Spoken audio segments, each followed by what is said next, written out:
Hello everyone and welcome back to my channel. This is the awesome Indoraptor presenting you with another SCP reaction, SCP-250, Living Allosaurus Skeleton. Now I've been up to Utah and I have seen impressive specimens of the theropod carnivorous dinosaur Allosaurus. Pretty magnificent creatures if they would have been alive, but a living skeleton? Kinda sounds like something that I had seen out of the beginning of Night at the Museum, where the T-Rex skeleton came to life. I'm curious if it's like that, but this is the Foundation. This ain't controlled by no golden tablet from Egypt. So, let us get right on into it, and we can thank Detective Void for this amazing animation.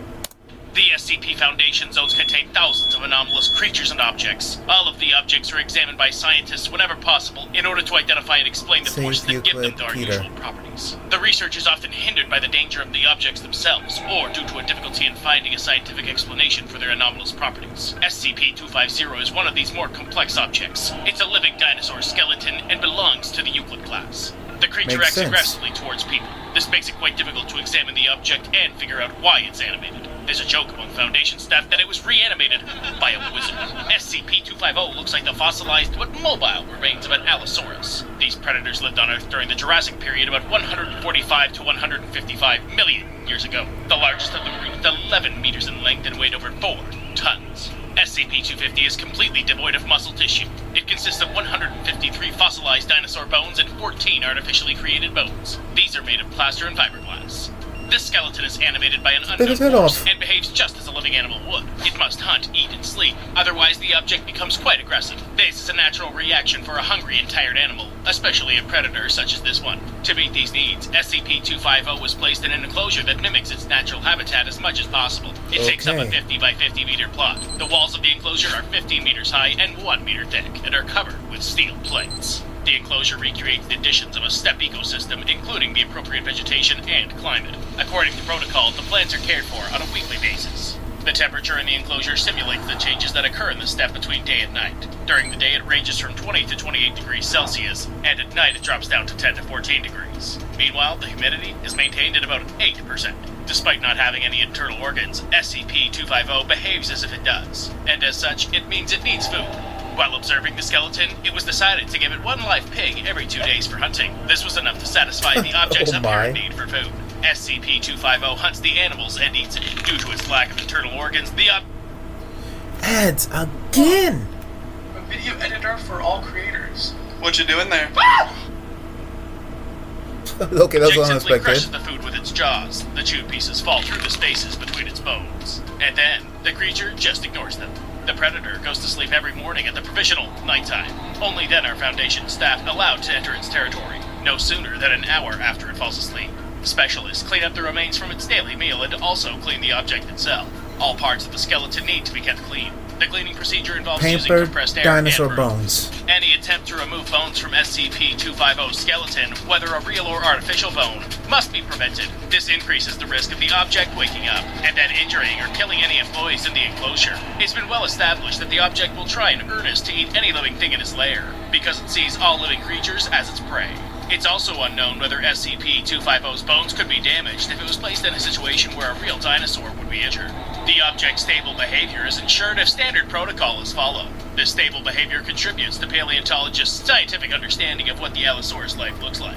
We know that the skeleton itself didn't show any abnormal properties for a long time. About 80% of its fossilized bones were discovered in the 20th century. For security reasons, the excavation site location and the exact date of discovery are not disclosed, nor is the name of the museum that the skeleton was transferred to. In that museum, the skeleton was assembled and then presented as part of an exhibition. There still remains the question of whether the real skeleton was put on display, or if this was a copy. Almost all museums around the world tend to create plaster or plastic copies for display, while the real fossils are stored in special rooms in order to preserve them. However, the authenticity of the object's skeleton is not in question. It does in fact consist of fossilized dinosaur remains. The object's anomalous properties made their first appearance in the 2000s. One night, the skeleton came to life and killed an unknown man who had broken into the museum. On top of that, on the same night, a female paleontologist's office in the museum building was destroyed. No one has seen her since the incident. The mysterious nighttime visitor's body was so mutilated by the creature that it was impossible to figure out who he was. But the remains have been clearly identified as male. At the time of the incident, there were already Foundation employees working undercover at the museum. They brought in a task force, neutralized SCP-250, and then deleted any surveillance footage that might have shown the skeleton coming to life.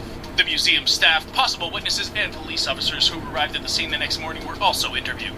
The law enforcement agencies were only interested in the corpse and the doctor's disappearance. The exhibit's disappearance was noted as being a possible reason for an intruder to break into the museum. All respondents were treated with amnesiacs. Foundation staff also searched the doctor's trashed office and looked through her personal belongings. Among the documents, they found part of a scientific article concerning the skeleton. The paper stated that the skeleton's current classification as an Allosaurus fragilis might have been inaccurate. Due to SCP-250's high level of aggression and its attempt to devour anything alive, scientists were unable to conduct the necessary research. As such, the force that animates the object is still unknown. Nevertheless, the Foundation specialists have managed to come up with a few possible explanations. The Foundation zones contain a large number of infectious agents, so one theory might assume that an unknown smart virus could have set the skeleton in motion. But this theory has not been confirmed. First, the virus has to be actively spreading for this to be true, and no such cases of the virus have been reported. Experts conducted an experiment by placing several animal skeletons, including those of a dinosaur, into a chamber with the virus, and none of them came to life. Second, even if a virus unknown to science couldn't affect dead tissue, they all require use of a host's cells for vital functions in order to survive. Even if the virus had been programmed to completely overtake an organism, a skeleton isn't an organism, it's just a skeleton. One of the researchers suggested that a virus could have caused the skeleton to be resurrected if the dinosaur had died no earlier than 50 to 100 years ago. In order to do this, the creature would have had to time travel from the past, or it would have had to be recreated through genetic engineering. The probability that both events occurred simultaneously, a dinosaur being cloned and a dinosaur time traveling from the past and becoming infected with an unknown virus, is extremely small. On top of that, Foundation agents habitually track suspicious activity of organizations and individuals alike. The Foundation would have already known if there was a farm of living fossils somewhere on Earth. Theories that cited alien life forms or creatures from other dimensions didn't gain much traction. The original data is taken into consideration.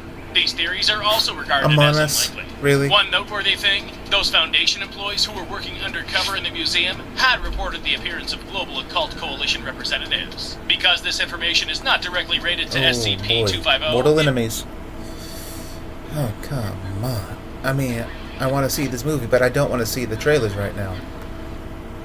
Wasn't entered into the object database. GOC representatives also made contact with Foundation operatives who had worked on the scene after the skeleton had come to life.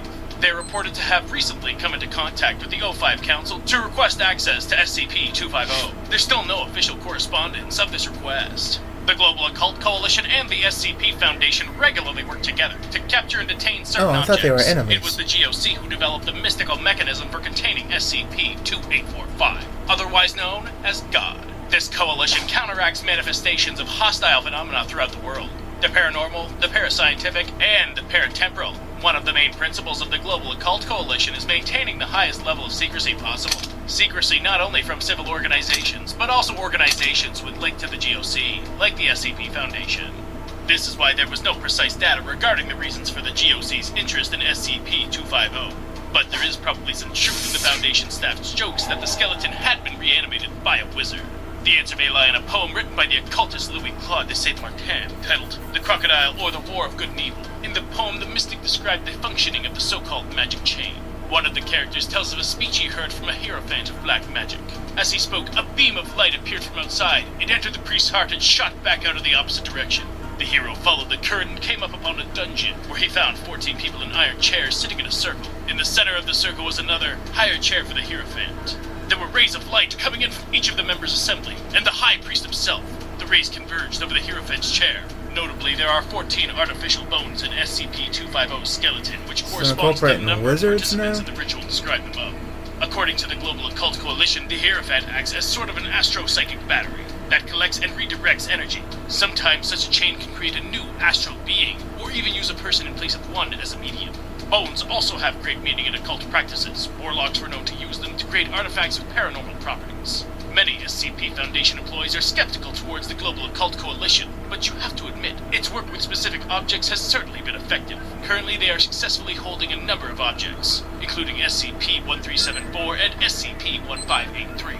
Which ones are these ones? Let me know in the comments below. The skeleton all but confirms the involvement of parascientific forces in his reanimation. In particular, the Undersecretary General for Occult Security, D.C. Alfine, personally visited the SCP-250 holding area. This was after a report that the dinosaur skeleton had been sold at an auction in Paris. According to scientists, the bones that went for 2 million euros belonged to a previously unknown species of carnivorous Allosaurus. According to paleontologists, the owner of this skeleton and an Allosaurus are about as similar as a man and a gorilla. The person who bought the skeleton wished to remain anonymous, but he promised to rent the remains to the museum. This data suggests that a modified magic chain ceremony was performed in the museum that housed SCP-250. For some unknown reason, all the participants placed their artifacts, bones made of plaster and fiberglass, in the dinosaur skeleton. Notably, the missing paleontologist record stated that SCP-250 skeleton differs from known Allosaurus species, as does the skeleton sold at the auction in Paris. The doctor herself could have been part of an occult organization, or could have been injured in a ceremony gone awry. Or she could have come across this mysterious group performing their rites in the museum, and then been eliminated by them. The experiment with SCP-250 was apparently unsuccessful. A second skeleton was purchased for a new attempt, which poses the threat of creating another SCP object. Foundation scientists still haven't been able to figure out why the skeleton came to life, so it remains unknown how to deal with the potentially modified SCP-250. As it stands, there's a high chance that the Foundation will be cooperating with the Global Occult Coalition regarding this object. So, you could possibly have 2 living dinosaur skeletons. Now, the thing is, they have SCPs that are somehow able to reproduce, such as the sculpture, who is somehow able to produce offspring even though it's just one, and by the end there's at least 61 or 62, whatever the report was. So is there a possibility that even though they lack the reproductive organs, that these anomalous dinosaurs, if there will be 2 of them, have the opportunity to breed? I personally don't know. Let me know what you guys think in the comments below. And thank you for listening today. This is the Awesome Indoraptor signing off.